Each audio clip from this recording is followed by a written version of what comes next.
कल्पना कीजिए आप एक हफ्ते की एडवेंचर ट्रिप पर जाते हैं और फिर 40 से ज्यादा दिनों तक बर्फ से ढकी पहाड़ियों में गायब हो जाते हैं।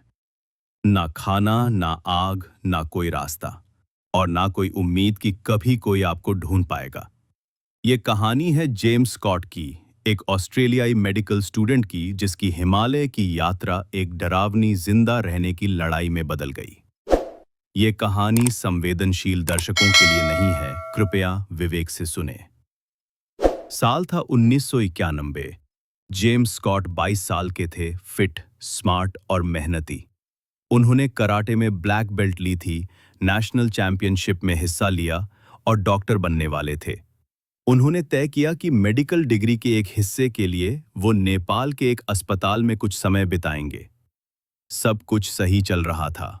जेम्स और उनके दोस्त टिम ने पहले एक शानदार ट्रैकिंग ट्रिप की, जोमसोम ट्रेल।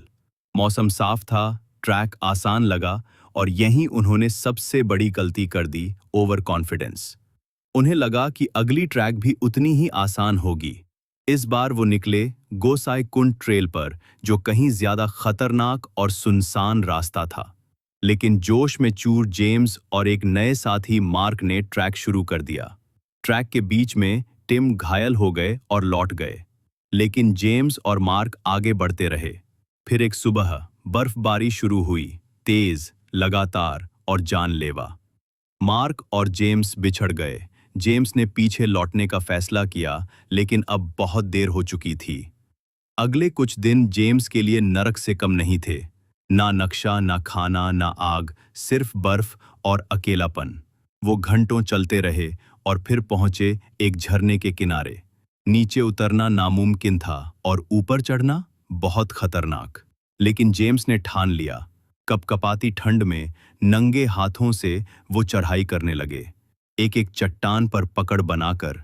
किसी तरह वो चोटी तक पहुंचे।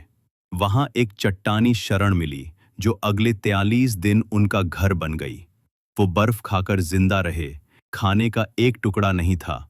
कराटे की मानसिक एकाग्रता और अनुशासन से उन्होंने खुद को जिंदा रखने की कोशिश की। अपने मूव्स और काता को याद करके खुद को ध्यान में लगाए रखा। उनके पैर सुन्न हो चुके थे। एक दिन उन्होंने अपने पैर में कैंची घुसी। खून तो आया, लेकिन दर्द महसूस नहीं हुआ। अब उन्हें डर था कि वो अपने पैर गंवा देंगे। और तभी एक रात काले भालू की आवाज आई। हाँ, एक हिमालयन ब्लैक बियर उनके पास आ गया। जेम्स ने उसे ललकारा। शायद वो इस दर्द से जल्दी मुक्ति चाहता था, लेकिन भालू भाग गया। अब हर रात वो सोचते रहे, क्या आज भालू लौटेगा? उधर ऑस्ट्रेलिया में उनकी बहन जोएन को खबर मिली, जेम्स लापता है। तब तक 3 हफ्ते बीत चुके थे, कोई सुराग नहीं। तब किसी स्थानीय महिला ने जोएन को सलाह दी, एक बौद्ध लामा से मिलिए, वो देख सकते हैं जो आम लोग नहीं देख सकते। जोएन ने लामा से मुलाकात की। लामा ने मानचित्र पर उंगली रखकर बताया, यहां ढूंढो, यही जगह है। इसी बीच पता चला कि मार्क भी बच गया है और उसने बताया कि जेम्स उसी दिशा में गए थे जहां लामा ने बताया था। फिर आया दिन नंबर 33। जेम्स ने हेलीकॉप्टर की आवाज सुनी। उन्होंने अपने लाल कपड़े दिखाकर इशारा किया। हेलीकॉप्टर आया, चक्कर काटा और चला गया। लेकिन इस बार जेम्स को यकीन था कि उसे देख लिया गया है। 4 दिन बाद राहत टीम उस चट्टान तक पहुंची। जेम्स ने हल्का सीटी मारी और जवाब में किसी ने भी सीटी बजाई। वो चौंक गए, क्या ये सच है? अचानक 2 लोग उनके सामने आए। एक ने पूछा, क्या आप जेम्स स्कॉट हैं? जवाब आया, हाँ। जेम्स को हेलीकॉप्टर से निकाला गया। जोएन वहीं इंतजार कर रही थीं।